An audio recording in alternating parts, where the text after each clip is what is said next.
दिल्ली में अगले साल विधानसभा चुनाव होने हैं, जिसे देखते हुए सभी पार्टियों ने प्रचार प्रसार करना शुरू कर दिया है। एक तरफ जहां आम आदमी पार्टी के अध्यक्ष अरविंद केजरीवाल सड़कों पर जा जाकर जनता से अपनी पार्टी के द्वारा किए गए कामों को लेकर जनता को लुभाने की कोशिश कर रहे हैं, तो वहीं दूसरी तरफ बीजेपी आप सरकार पर हमलावर है।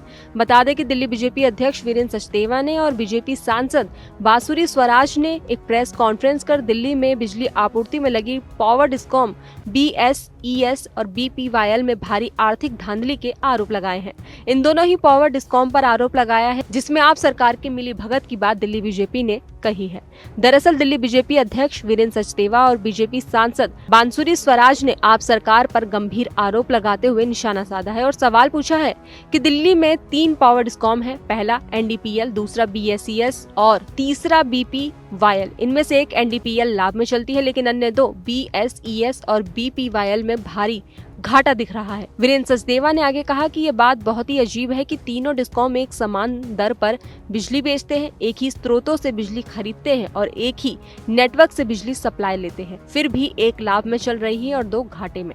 ऐसे में इसी के आगे वीरेंद्र सचदेवा ने कहा कि दिल्ली सरकार और प्राइवेट कंपनियों की मिलीभगत से डिस्कॉम को दिवालियापन के कगार पर लाकर खड़ा कर दिया है और दिल्ली सरकार की 49% हिस्सेदारी वाला पावर डिस्कॉम में भारी आर्थिक धांधली हो रही है। दिल्ली बीजेपी अध्यक्ष ने आगे कहा कि ये सारी कंपनियां बार बार लाइसेंस नियमों का उल्लंघन कर रही है और बिजली बेचने खरीदने में लगातार घाटे का सामना कर रही है, फिर भी उनसे लाइसेंस वापस क्यों नहीं लिया जा रहा है। इसी के साथ ही अगर ये सभी कंपनियां इतने गंभीर वित्तीय संकट में हैं और नियमों का पालन नहीं कर रही है, तो दिल्ली सरकार क्यों इन्हें लाइसेंस रद्द नहीं कर रही है।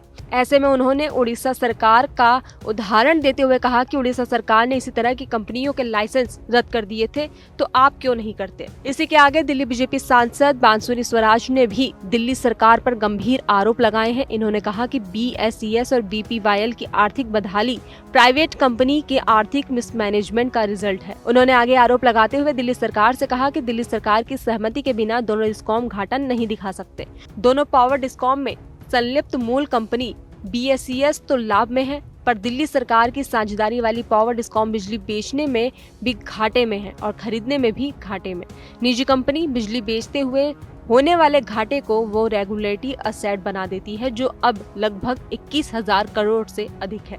बांसुरी स्वराज ने आगे कहा कि दिल्ली सरकार की पावर कंपनियों को 26,000 करोड़ रुपए से अधिक का भुगतान करना है, जबकि डिस्कॉम के पास केवल 21,000 करोड़ रुपए के आसपास की राशि है। इस हालात को 2 तरफा नुकसान की तरह बताया गया है, जहां एक तरफ तो डिस्कॉम को भारी वित्तीय बोझ उठाना पड़ रहा है, तो वहीं दूसरी तरफ निजी कंपनियां जैसे BSES बकायेदारों को भुगतान करने के लिए अब सुप्रीम कोर्ट तक पहुंच गई है। स्वराज ने आरोप लगाया कि अगर दिल्ली सरकार न्यायालय में स्टेट ऑफ बकाया राशि को समायोजित करने को स्वीकार करती है, तो इससे यह साबित होगा कि पिछले 10-11 सालों में पावर डिस्कॉम में जो भी हेरफेर हुआ वो BSES जैसी प्राइवेट कंपनियों की सहमति से ही हुआ है और इस हेरफेर में अरविंद केजरीवाल सरकार की भी सहमति रही थी। फिलहाल खबरों में बस इतना ही। बाकी देश और दुनिया की तमाम खबरों के लिए देखते रहिए दैनिक हिंद।